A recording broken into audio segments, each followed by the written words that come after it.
আকাশত ওলমি ৰোৱা এখন সপোনৰ চহৰ।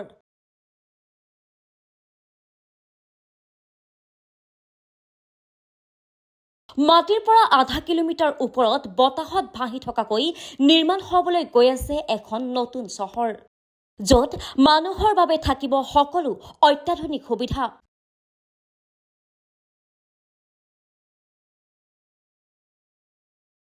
আপুনি জানেনে, বিশ্বৰ প্ৰথমবাৰৰ বাবে ক'ত নিৰ্মাণ হ'বলৈ ওলাইছে এই আচৰিত চহৰখন?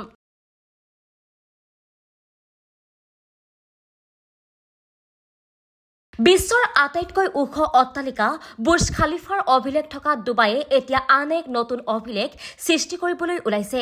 ডুবাইত মাটিৰ পৰা 500 মিটাৰ উচ্চতাত নিৰ্মাণ কৰা হৈছে এখন নতুন চহৰ।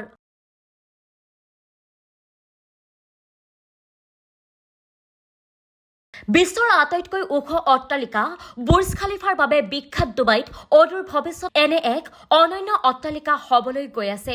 ডুবাইৰ স্থাপত্য প্ৰতিষ্ঠান জেন্ডেৰা স্পেচে চহৰখনৰ নতুন প্ৰতীক হিচাপে এই স্কাই পাৰ্ক নিৰ্মাণৰ প্ৰস্তাৱ আগবঢ়াইছে। যদি এই প্ৰস্তাৱ অনুমোদিত হয়, তেন্তে ই হ'ব ডুবাইৰ এক নতুন লেণ্ডমাৰ্ক।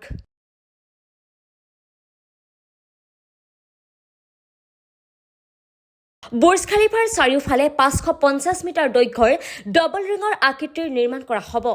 অৰ্থাৎ ই এক অত্যাধুনিক চহৰ হ'ব বুলি জানিব পৰা গৈছে।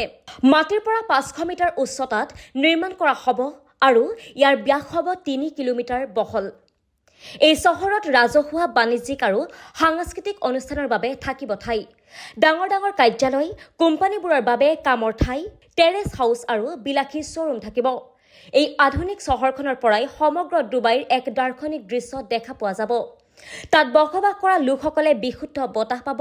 এই ডাউনটাউন চাৰ্কেল প্ৰকল্পটোৰ নিৰ্মাণৰ উদ্দেশ্য হৈছে ডুবাইত এক অত্যাধুনিক নগৰীয়া কেন্দ্ৰ গঢ়ি তোলা।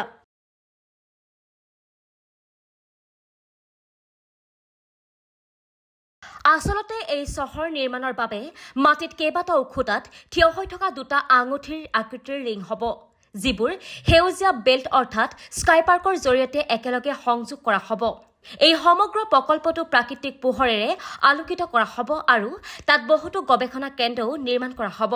এই আকাশ উদ্যানখন 3 মহলীয়া হ'ব আৰু তিনিওটাতে সেউজ পৰিৱেশ ব্যৱস্থা কৰা হ'ব।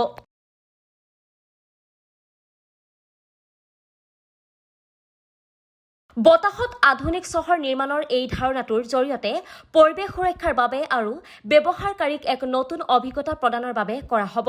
আইনাৰে নিৰ্মিত এই চহৰখনৰ ভিতৰৰ পৰা সম্পূৰ্ণ বন্ধ থাকিব। তালৈ গৈ মানুহে একে সময়তে উপত্যকা, বালিচহৰীয়া টিলা, জলাশয়, জলপ্ৰপাত, ডিজিটেল গুহা, ফল-মূলেৰে ভৰপূৰ গছ আৰু বিভিন্ন প্ৰজাতিৰ ফুল দেখা পাব।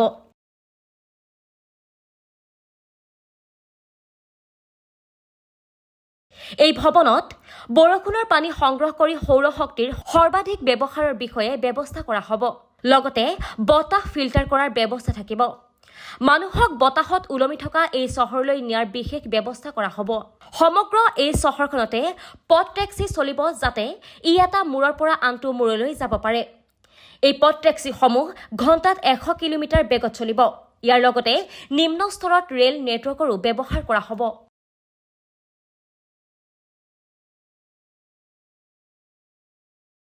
News desk report, times media 24।